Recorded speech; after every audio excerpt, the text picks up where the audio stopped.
Okay, well, nice to meet you all. My name's Ross Waugh. I'll take you through how I got to be standing here today. What we're going to do to start with is look at demand, and what Tens has asked me to talk about is the New Zealand Infrastructure Strategy, which was published last year, and then some flow-on thoughts and information from that. I've been working for 40 years now, so in 40 years you do quite a bit of stuff, and that's sort of where I started, was working for a small rural local council. Spent the first 7 years of my career building roads and looking after rural water supplies, 10 years looking after stormwater and wastewater drainage systems, and in that period of that 10 years, infrastructure asset management started kicking off in New Zealand. When we started, there was no CAD systems, no GIS systems, it was all paper-based record systems, and so that transition to starting to computerise records happened towards the end of my period working for councils and putting in place big database systems. And so at the tender age of 33, I went out consulting, and I've been doing that now for this September will be 25 years. So I've worked all around New Zealand, from the smallest to the largest councils, worked all around the world as well, and as Dr. Henning said, him and I have collaborated on a number of World Bank projects, probably the biggest of which was Government of the Philippines, where we helped the Philippines put in place asset management planning systems across, we had 4 pilot agencies. They're now rolling that across every government agency in the Philippines. Part of it was a requirement to access World Bank loans, but I'd have to say I was very, very impressed with senior officials in the government. They weren't doing it just because they had to, they were doing it because they wanted to. And yeah, there's some very, very capable people working in the government of the Philippines. I used to do a lot of AMP writing. I probably do more reviewing of them now. And along the way, I've contributed to national and international manuals and practice, some of that practice development with Dr. Henning. And I also run a couple of websites that are listed up there. And also a couple of years ago, Auckland University made me a teaching fellow for this faculty. And I've been doing this Civil 765 now, probably coming up a decade. And it's very, very nice to be back in front of a class. Last 2 years we did them online, and I think that's harder work as from a lecturer, and I'm sure it's harder work from the class point of view. So that's me. Back in 2018 I was studying, and a couple of years prior to that did a Masters of Engineering with the research topic being asset management in developing countries, and so Dr. Henning was my supervisor for that, and so that was really nice to get that one tucked away as well. We're going to talk about asset management planning, demand, and in the next lecture we're going to talk a lot more about asset management plans, but this diagram here is one I pulled up a few years ago. Well, I was getting a little bit annoyed about how complicated everybody was trying to make asset management, so I decided I'd simplify it a bit. And at the bottom is your information, your asset register. What do we own? How good a condition and stuff like that is it in? In the middle of asset management plan is managing the life cycle of the assets. So how do you operate them? How do you maintain them? When do you need to renew, rehabilitate, rejig the assets? Different terms used in different industries. So in horizontal assets you talk about renewals, and building assets you talk about rehabilitation or rejuvenation. When and where do you need to build new assets, and where do you need to dispose them, and are there ongoing costs with that disposal? A very good example of that's landfills. So you close a landfill, your costs don't stop. They go on for decades afterwards.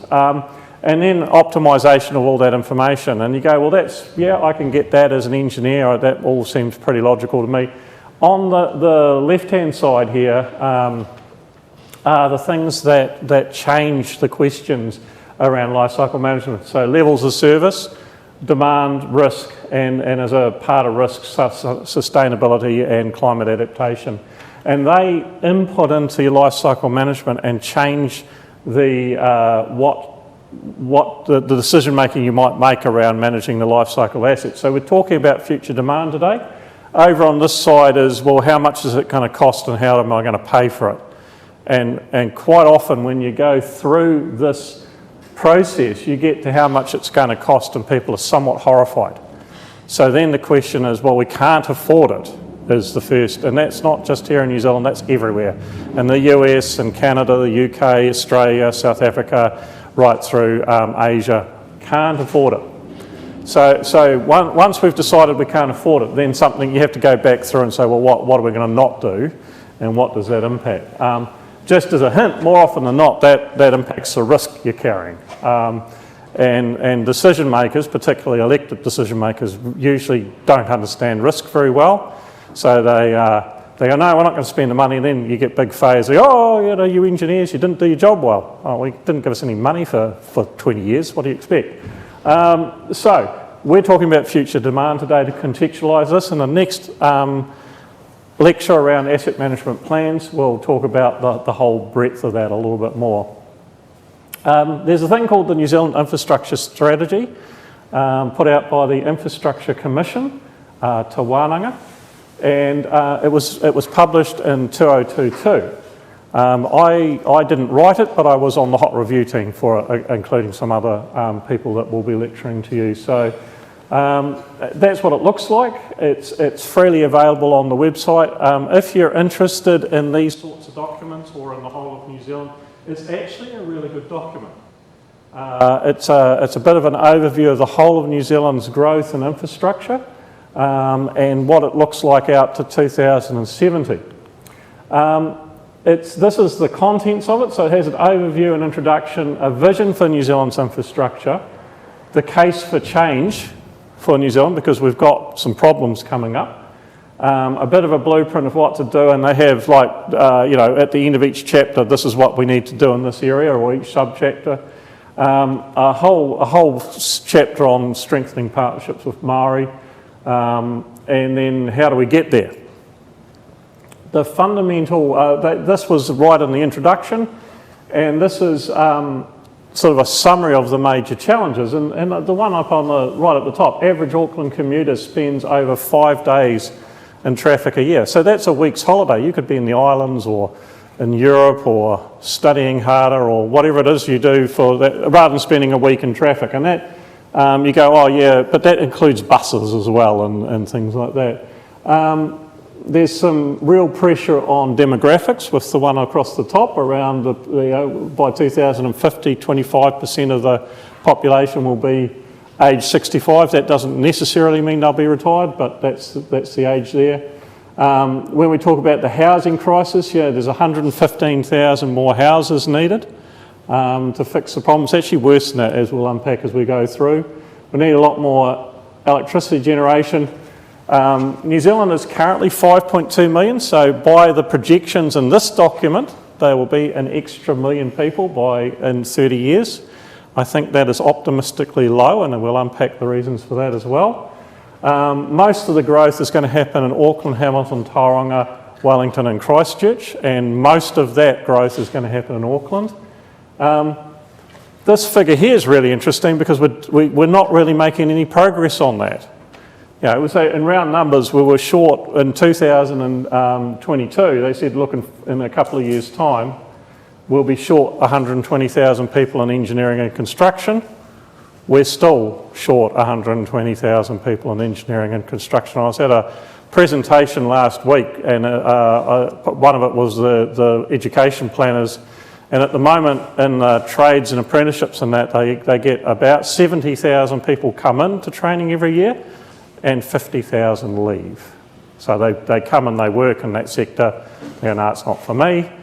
So, we're retaining 20,000 learners a year, but we've probably got more than 20,000 people a year retiring out of that sector as well. So it's this figure is starting to manifest itself. If you want people to build something, a house or a road or a big building, can't get the right amount of people. That was made worse when the government turned off the immigration taps during COVID.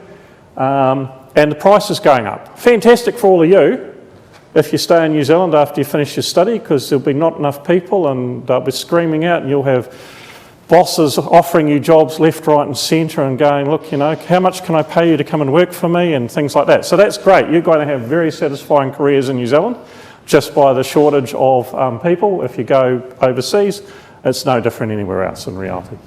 Lots of money on renewals, lots of money fixing up water. We live on a very geologically active country. We've got some big earthquakes sort of might happen in the next future. So those are our challenges. None of them are insurmountable, but they're good challenges. This is the affordability challenge. This is again a graphic out of the infrastructure strategy. What it shows in the orange is when you add up current infrastructure deficit, future infrastructure needs, renewals, cost pressures, you end up at 9.6, let's say 10% of GDP needed to be spent in New Zealand to stay on top of that with current settings. We haven't got that much money to spend on infrastructure. We're spending about 4 or 5% at the moment, so it's double what we're currently spending. Oh, and by the way, given that we're 120,000 people short, if we did decide to spend 20% of GDP, sorry, 10%, we wouldn't have the people to build the stuff. So, you know, that's the situation. What the Infrastructure Commission did was said, look, we need to do better than that. We need to get better out of our existing infrastructure, get a whole lot smarter about our project selection and timing of that, look at different ways of funding infrastructure, look at how we streamline delivery, and particularly around consenting processes. We spend a lot of time trying to consent things, and make sure that we build stuff, we're ready to go when we want to build stuff, and get the infrastructure challenge being getting that 10% number back down to 6 or 7%, and that's they quite carefully didn't show what that percentage was because they don't know. But that's in terms of managing and responding to these challenges. This is what this thing looks like, and that is a challenge. We're going to come on to why it's a challenge and why we have these challenges in New Zealand soon in this presentation. But that's the size of our challenge. We don't have enough money, we don't have enough people, and we've got a fair size backload because we've actually been growing quite a bit quicker than people have planned for in the last couple of decades in terms of total population growth. The other thing, and this again is a graphic out of that report, the growth, we have 3 stories in New Zealand. We have an Auckland story, we have an urban centre story, and we have a rural story. And one of the problems we have in New Zealand is that the people that do all the planning and assign all the money live in urban areas. So they look at the ones who are in Wellington, they look at their traffic congestion such as it is, and they look and they go, oh, we've got these terrible problems, and rents in Wellington, there's not enough houses in Wellington, and so there's rents are going through the roof. And so they try to design solutions to fix the problem they can see in front of them. Auckland, and this is a this graphic here is about next 30 years growth, and you can see Auckland's projected to grow by 1.2 million people in the next 30 years. If you think housing in Auckland is expensive now, hang around for 20 years and then see what it is then. By way of example, when I was just leaving school, which was 40 years ago there was the first house on the Sydney harbour side sold for $1 million. And we all went, houses in New Zealand at that stage might have been $30,000 or $40,000 or $50,000. Who would pay $1 million for a house in Sydney? I mean, how would anybody have that much money to pay for a house? Those houses now sell for $50 million. Same house, same spot, Sydney harbour side. That's inflation in 40 years. So the story here is that there's massive amounts of growth projected for Auckland. There is significant growth projected for Tauranga, Hamilton, Wellington, Christchurch, and a little bit down around Queenstown. So that's the urban area growth. But we also, this country earns its money by producing agricultural product. And so you need people to be living in those areas, working in those areas. schools for their children, those sorts of things. You need good roading and transportation networks and ports to get the produce out and on ships and out of the country. So the reason I'm telling you this, I live way down here. So I live in a town of 30,000 people by choice. I work all around the world, so it doesn't stop me doing what I do. But so I live in an agricultural production area. We don't have big highs in our economy, but we don't have big lows either. It's just a prosperous area of strong agricultural production with a port. But there's different investment needs in those areas than there are in Auckland. Auckland has got a different set of problems. For those of you from the Philippines, I've spent some time in Manila. I was actually in Manila when COVID hit. Now, Greater Manila has 23 million people in it. It has some congestion problems that make Auckland's congestion problems look like an empty road. And the fascinating thing was a city that size went dark and empty in the space of 2 days when COVID hit. So when we went, we bailed out early on our week that we were there with the World Bank. They said, no, you might as well go home, you're not going to see anybody. And you could have bowled the big main avenues in Manila, you could have bowled a bowling ball or thrown a rugby ball, you wouldn't have hit anything. There was nobody there. And you go, it was just mind-boggling, because normally you'd be lucky to go 100 metres in half an hour on those roads. So, so that was COVID. That was an interesting experience. Singapore Airport, which is normally chock full of people, was empty on the same flight. So when you're thinking about infrastructure challenges in New Zealand, you've got to think Auckland's one set of challenges, the big urban centres is another set of challenges, and then the provincial rural areas are a third set of challenges. And you need to design solutions for the different areas. The infrastructure strategy talks about growth and demand in New Zealand from 2023 to 2070. These are the growth projections as they stand in that report. Now, the first thing you'll notice is if you're ever involved in demand and growth projections in New Zealand, or anywhere really, but particularly, you're going to be wrong. So all of those coloured bands are previous projections from highly capable and qualified people based on the best information they had available at the time, and the black line's what actually happened and is happening. And you go, okay, so be aware when you're doing future growth projections anywhere that reality is always going to be different from your projection, and when you write the report, put some padding around it and go, hey, look, it could be in a range from this to this. And what that does say is when you're looking at infrastructure demand planning, you need to plan for a bit of variability and growth. Now, the projections they have coming out right out here to 2070, if you see, is sort of 6.4, 6.5 million people. We're at 5.2 right now, or near enough. And that's quite a bit of growth, and if that growth happens, that would stretch us, given that we're 120,000 people short and we don't have enough money. And it would be actually quite nice if the number was that small. What has been, we'll come back to that. The other thing that you've got to think about with growth is demographics. And so over on the tealy blue coloured is the non-Māori demographic, and the orange is the Māori demographic. And what you can see there is that the Māori population in New Zealand, which is about 15% of the population, is very young by comparison. The non-Māori population, you've got this is your classic pyramid. I've looked at the Philippines population, very, very similar, just lots and lots of young people and up to not so many older people. This one here is very much more a Western sort of, certainly Europe is more pronounced, hardly any young people, this cohort moving off, more and more people being older.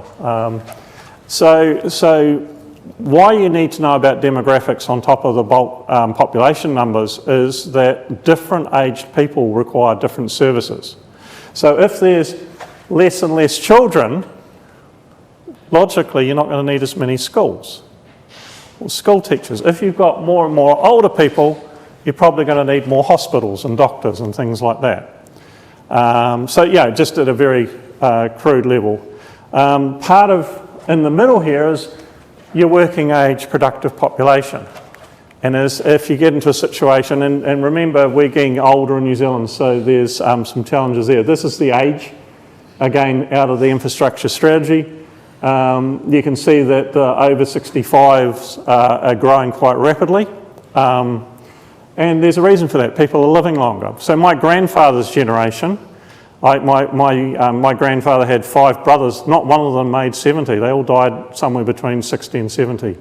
That was how long people lived back then. My father's still alive, he's in his mid-80s. So one generation on, living 20 years longer. For people your age, probably going to live longer still, because we're going to have custom designed medicines based on your DNA and genetics, as opposed to broad spectrum, hit everything that moves stuff that we've got at the moment. So so we can expect populations to get older as time goes on because of advances in medicine. Now, one of the things about New Zealand, and again, you could do this for any country, but I keep a little track of a whole heap of indices across the New Zealand. If you read the New Zealand Herald or the On Stuff or other news services, you may draw the conclusion that New Zealand's the worst place in the world to live. That there are all these problems, that really it's only the last person leaving the country that will be given the job of turning the lights out. This is a complete fabrication and lie. Anybody that thinks that just needs to get out around the world a bit more. I've done voluntary work in slums in Manila and in Kolkata, and I've been into slum areas in South Africa, informal housing areas and things like that. I've been and seen, in my travels in the USA, I've seen homelessness and stuff like that. We don't have that many problems here in reality. We like to talk, we certainly like to grizzle, but when you look at a list like that and you go, well, hang on, New Zealand's the most free, has the highest freedom of any country in the world. These are by external agencies that have really no particular interest in where we score on this. We're the second most democratic country in the world. We're in the top 10 for happiness, quite prosperous, despite what you might be reading in your papers.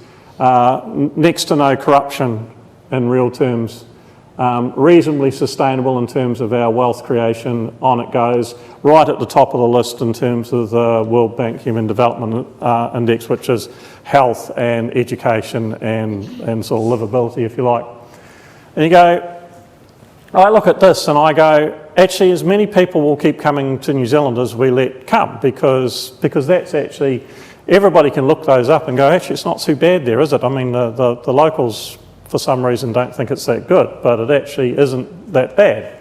And we're seeing that right at the moment. So the immigration rules have been changed again, and they're become quite a bit looser. We're getting more people coming.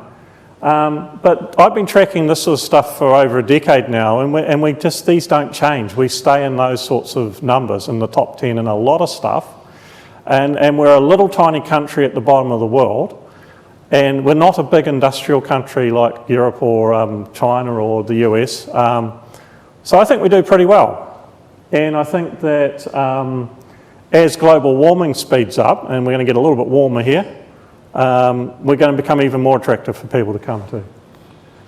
So I think people are going to keep coming to New Zealand. It's free, it's democratic, it's prosperous, and in world terms, relatively safe. So I asked myself, because I think about this stuff for a living, what is the maximum population that New Zealand can sustain? And so I thought, right, well, let's look at islands. We won't look at continental countries, just look at islands with reasonably similar land areas and see what their populations are. And you might look at that and you go, well, there's not many people here, are there? Really? You know, we're a bigger land area than the UK, and they've got nearly 70 million people, and we've got 5.2, and we're saying we'll get to 6.5 by 2070. And we're not even going to talk about the Philippines and Japan. A lot warmer, or no, not the North Japan, but, you know. And people would say, oh, you know, but Ross, we've got, you know, lots of earthquakes and lots of volcanoes and things like that. So is Japan and so is the Philippines. You know, that doesn't change. They're both on the Pacific Rim of Fire. They both have those sorts of problems.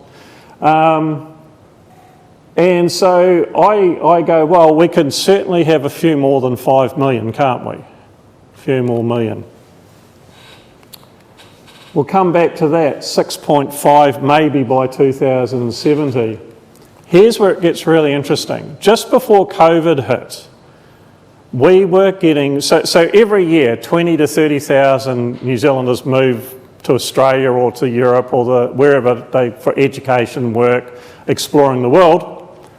And we get a lot of people coming in. And the 3 years before COVID hit, we had a net, so that's take away the people that are leaving and add the people that are coming, of 70,000 a year.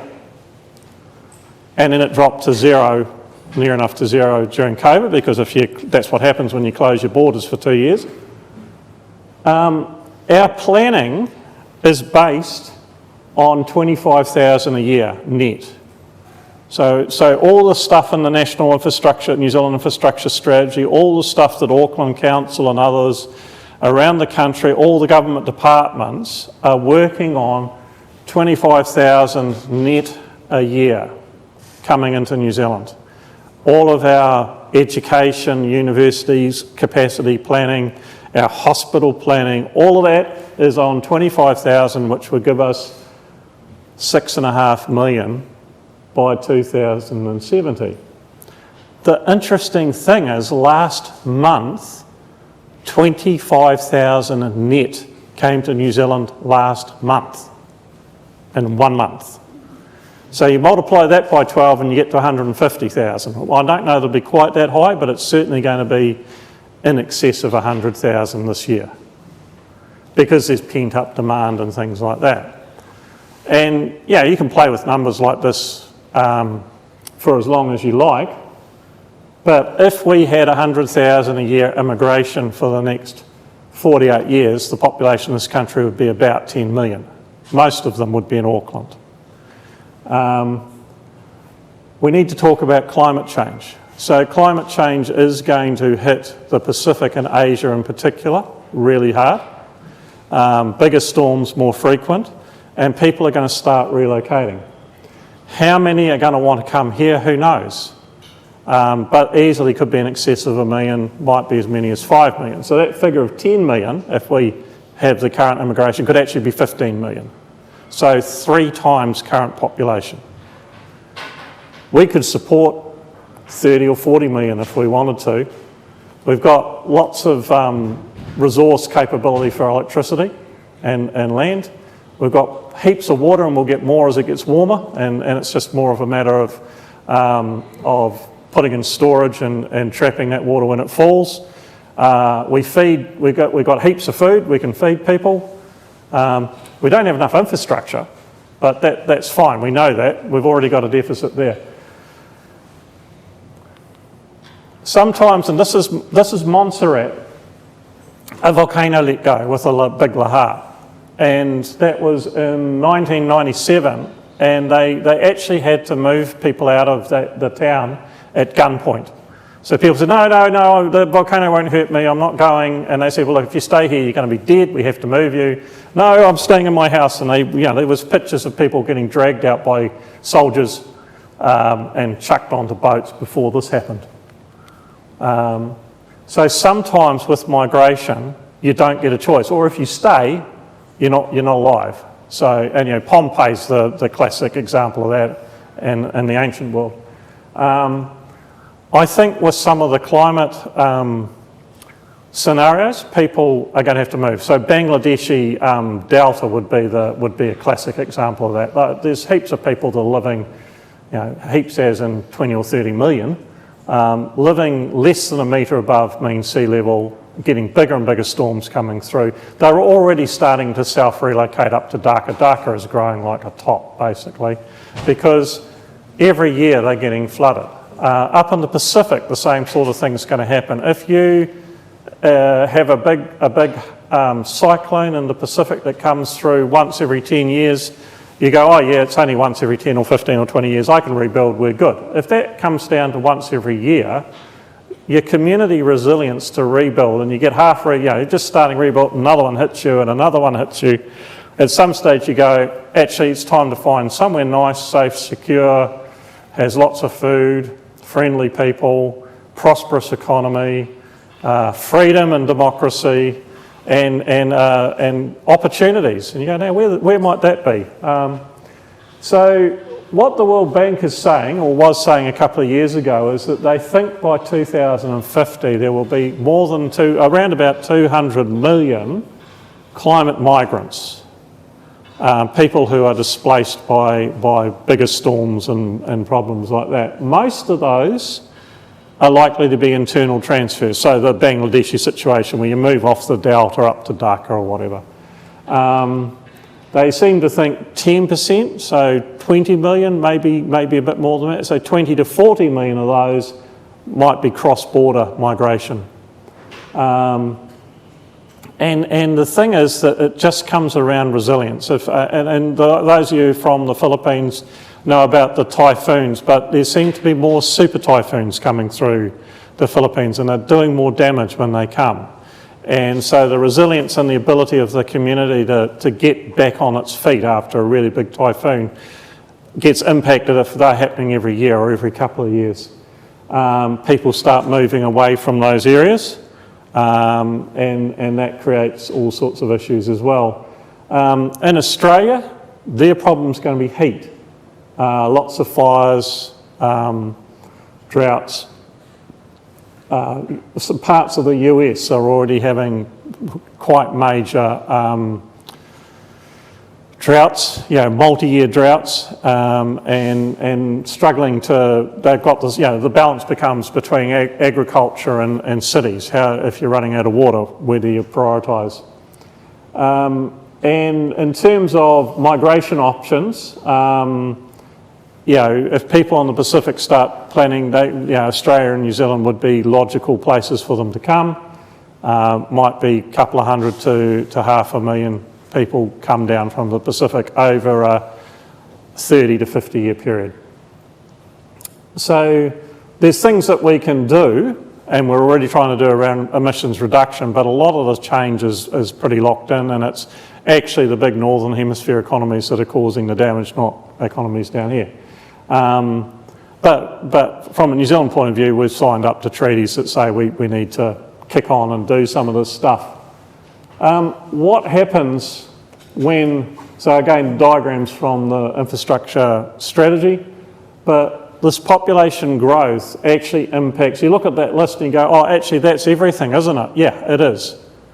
It certainly, if you've got an extra few million, or your population doubles or your population triples over a 50-year period, you're going to need some more houses. And you're going to need lots more schools and medical facilities, more transportation, more energy, more telecommunications. You can travel a long way. Wastewater becomes a little bit more problematic. I don't need to talk to anybody living in Auckland about stormwater. Because bigger storms, more rain, more intense, equals floods. More parks and recreation, more ports, or more capacity at ports and airports, shopping centres, community, religious facilities, on it goes. The problem that you have, or that we have as a country, is that the growth is ahead and is staying ahead of our predictions of growth and our governmental responses to it. So this is when you hear statements about infrastructure deficit in New Zealand, that's part of what it is. The trouble we've got is the immigration taps that we open. We can't go, oh yeah, if we crack that open, or this much, we can't say, oh, we'll get precisely this many people, because it's a bit broader than that. But again, in terms of engineering careers in New Zealand, all that says to me is we're going to be busy for quite some time. And so that's great for everybody sitting in this room. Probably finding times to sleep and enjoy life might be more of a challenge but you're studying now, so you know what that's like. So it's about getting more accurate predictions of growth. They have quite big impacts on the infrastructure you deploy. And you're never, looking at the really big Asian cities, it's really hard to get ahead of it. In fact, it's almost impossible to get ahead of it when you get major influxes of people into cities. You're always playing catch-up, essentially. And so people here in New Zealand, that means everybody grizzles. Oh, you know, it's terrible. Impacts of climate on assets, particularly, is flooding and inundation. Larger floods, more frequent events. Well, we've had some examples of that in the last few months. Interesting thing about the cyclone on the east coast is we've had 3 that size in the last 100 years. So there was one in the 1930s, there was Cyclone Bowler in 1988, and Gabriel. So at the moment we can say we're getting one of those size events every 35 years. Now the problem becomes if we get another one in 5 years and we haven't caught up from the last one. And so that's the problem with climate change, with the weather patterns shifting. Previously you could go, look, we can plot that out, we know what we've got, we know how often we get these, and we need to make some decisions around flood control and stormwater and other systems to stay above that. When you start getting more and bigger events, there's a question from an engineering and a community resilience point of view, how much do you invest in where and when? And those are unknowns at the moment. And then you chuck growth on top of that, and people, because of growth pressures, want to live in places that previously you would have said, not such a good place to build a house. That just makes the flooding and inundation events, it makes them worse. One of the things, talking about flood protection, sacrificial assets, so we have a few river systems in New Zealand where we have primary stop banking systems and then secondary ones. And the secondary ones you're allowed to farm in, but you're not allowed to build in. And they know when they're getting a big event, they'll say, hey, you need to get your stock out. And you get 24 or 48 hours notice. So the farmers get the stock out of that secondary floodplain. Flood comes through, and then a few days later the stock are back down in that area. So the Tyree River down just south of Dunedin is the good example of that. That's certainly an approach that's used. The Mississippi in the US, they have some big secondary systems like that.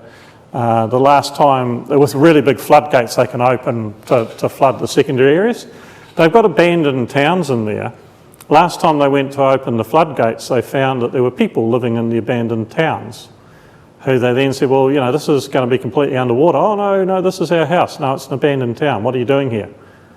Oh, well, it's a roof.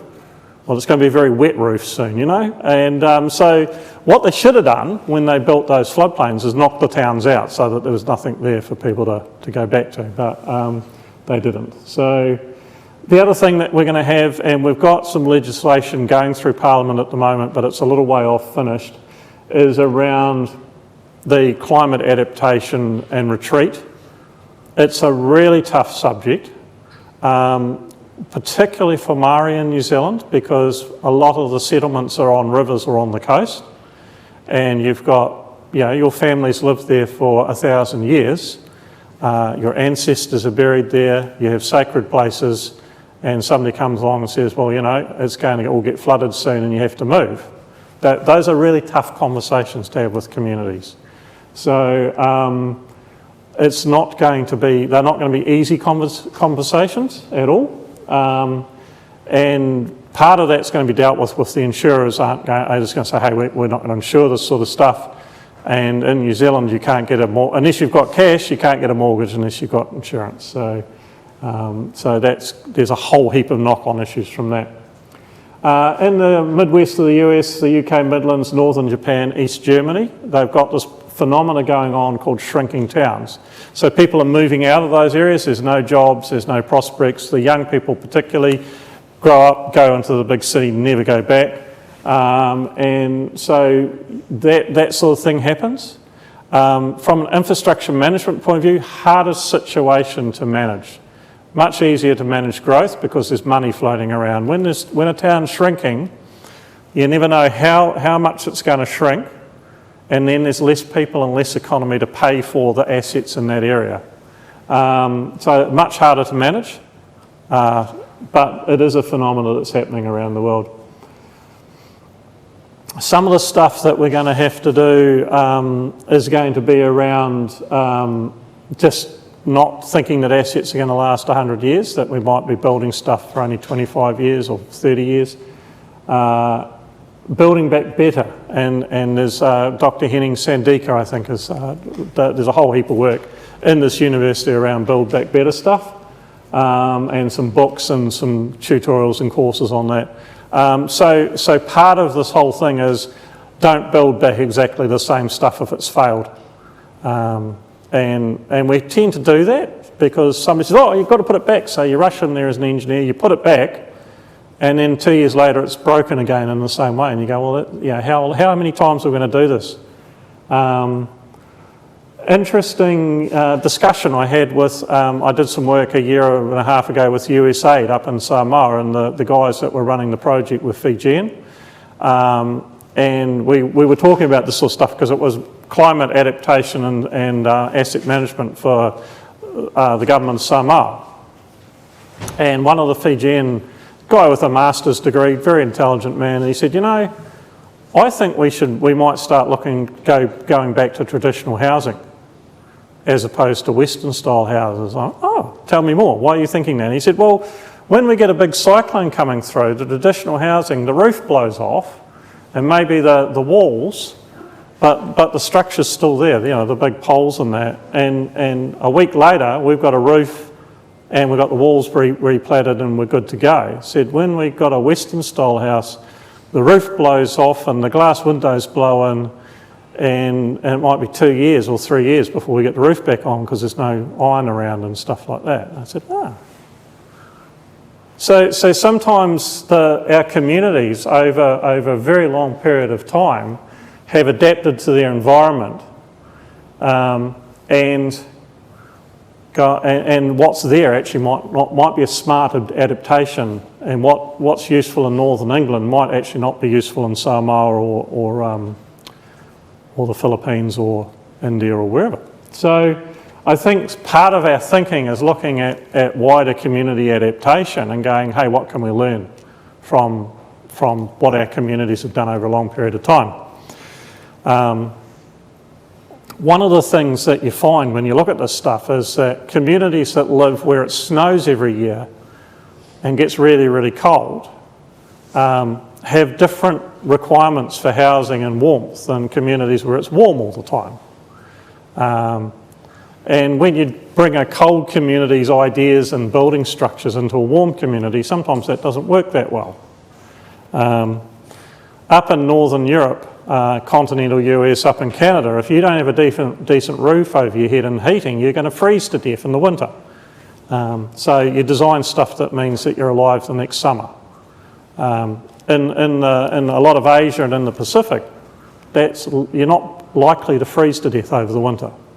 So Northern Korea, Northern Japan, Northern China, yes, but down into the Philippines, Indonesia and places like that, less probable.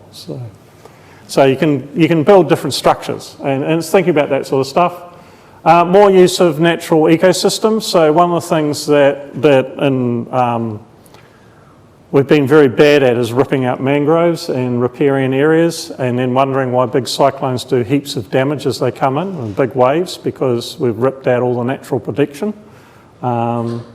And then adaptive design, so making stuff that can ride through the waves, making roads that are flexible so that if they get ripped up, you just roll them back down again, basically. So maybe flexible plastics anchored on the seaward side, things like that.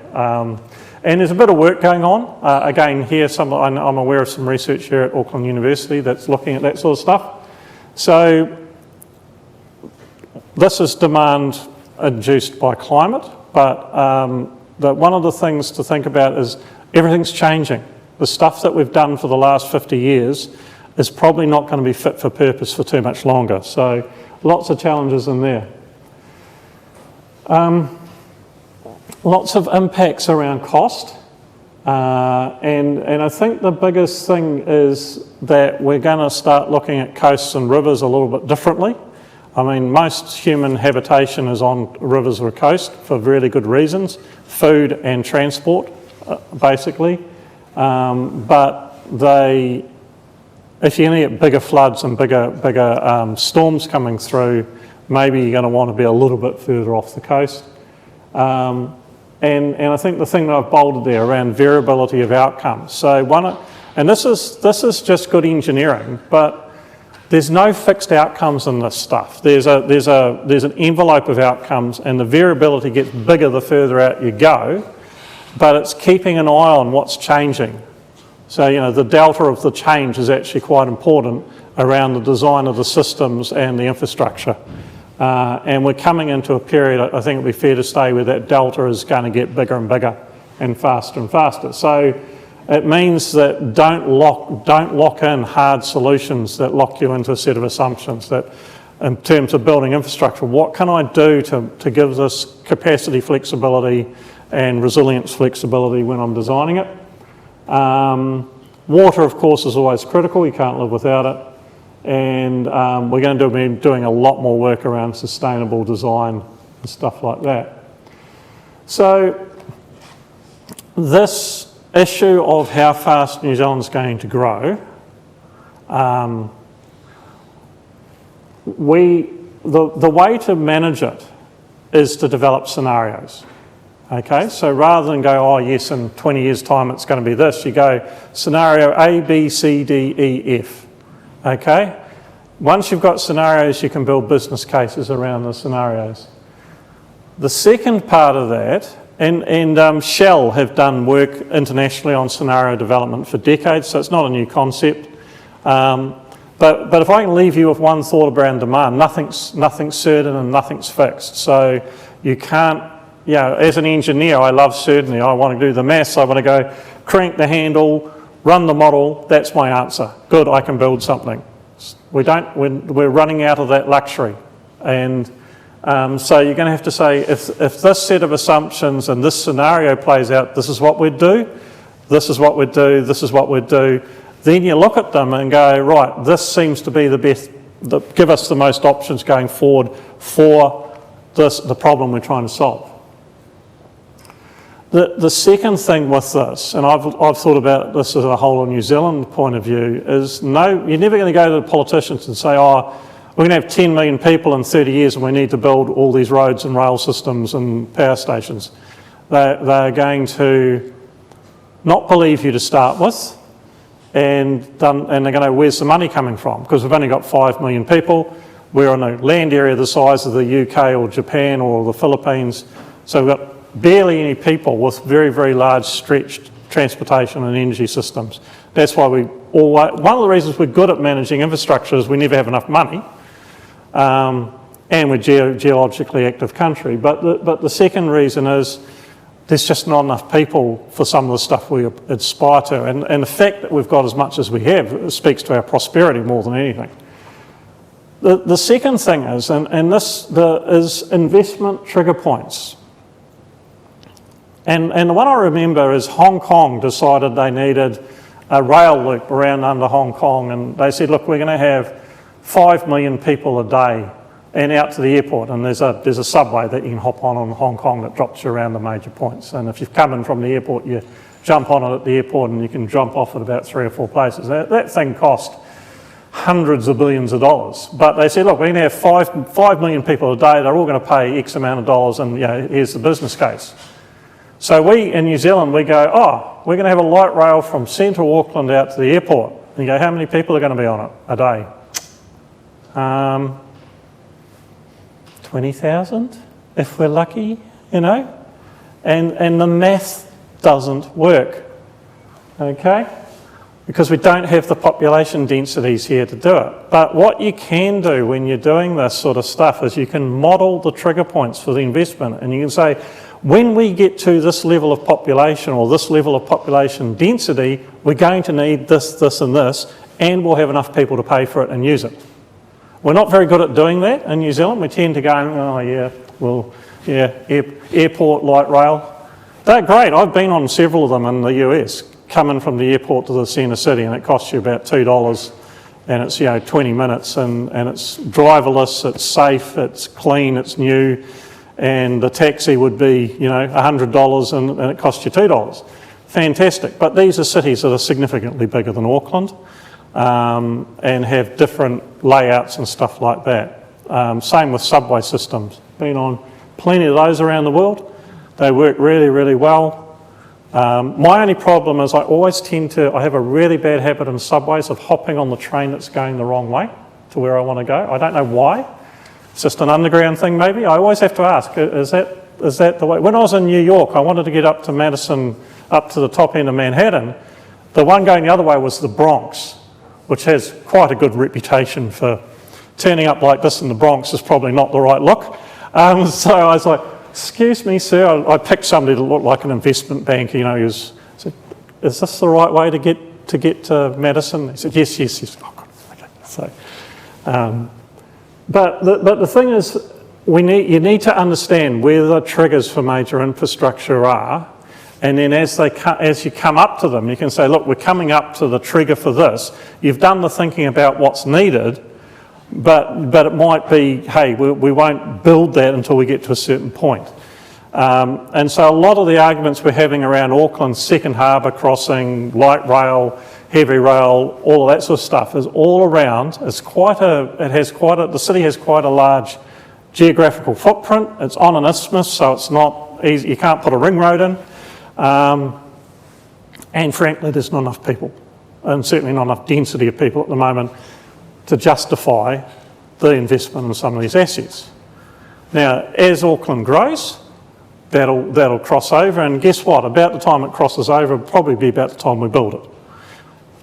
In the meantime, we spend a lot of time talking about it. So, in terms of managing infrastructure, really important to understand the investment trigger points based on your scenario development and based on tracking changes in population and density. The other thing that we have in New Zealand, and it's partly to do with the growth's been a lot faster than our planning for the last decade or two. Partly it's been investing in roads and buried assets isn't that sexy. You don't, political people don't get, there's no ribbons, there's no plaques, it's just I'm spending money on a road or a water pipe or whatever. But we have probably, and part of it's just we're a bit small in our economy because of this number of people, is a bit small. But we have essentially some underinvestment. And so we're living with the impacts of that, and we're in catch-up mode, and we'll be in catch-up mode probably for forever, because I think the growth will stay ahead of our ability to get ahead of it. So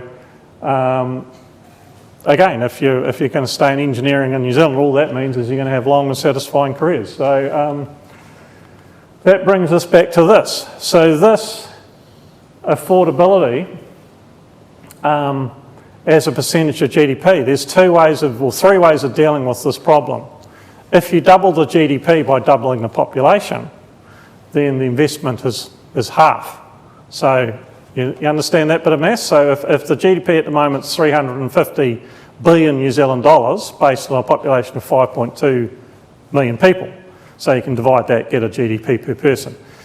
If you doubled the population and kept the GDP per person about the same, then our GDP would be about 700, maybe a trillion, New Zealand dollars. And then you go, okay, well, if we still need to spend the same amount, the percentage of GDP is less.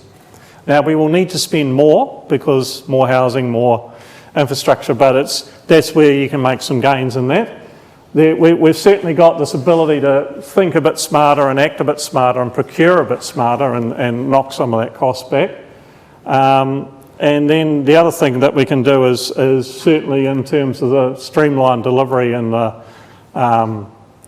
just getting projects on stream in better, we might be able to knock those numbers back.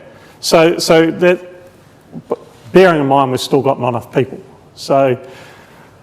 But you stop and think about, hey, we need more people to build more stuff. That creates a problem. We've got more people, we need more stuff. So you get that little cycle going on as well. So that's I think that's it. Yeah. So one of the ways we're going to get ourselves out of this problem is growing out of it.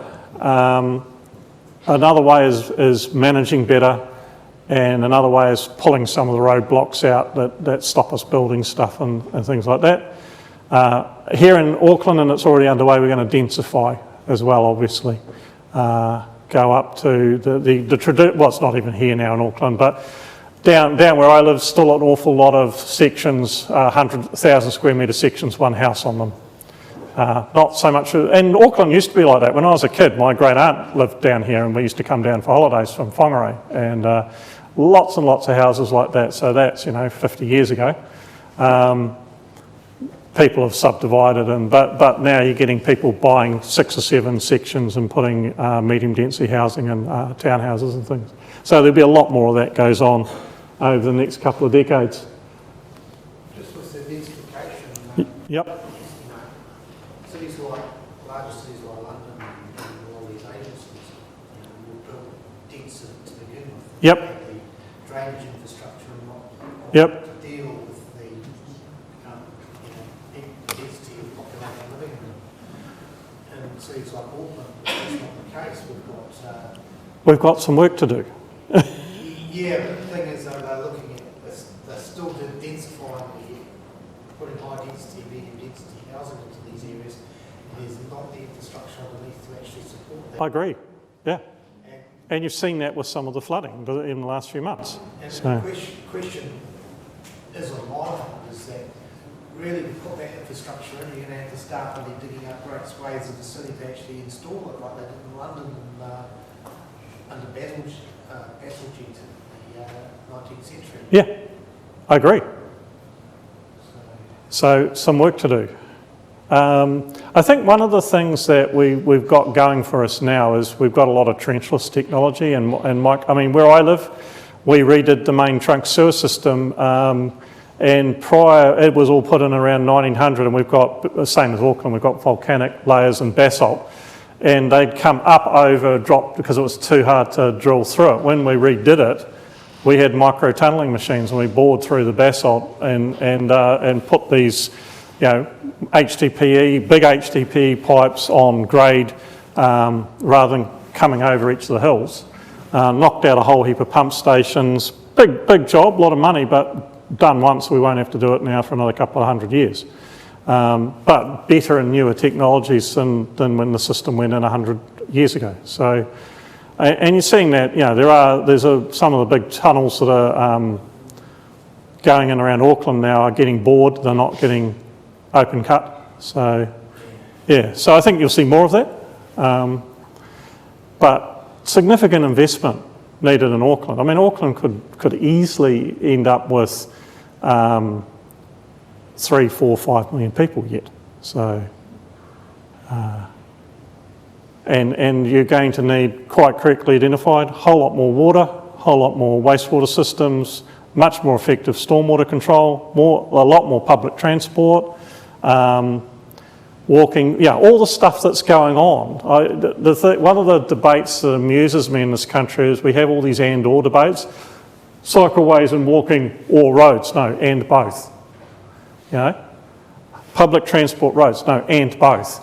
And we have... You can't get around vehicle in this country. I know.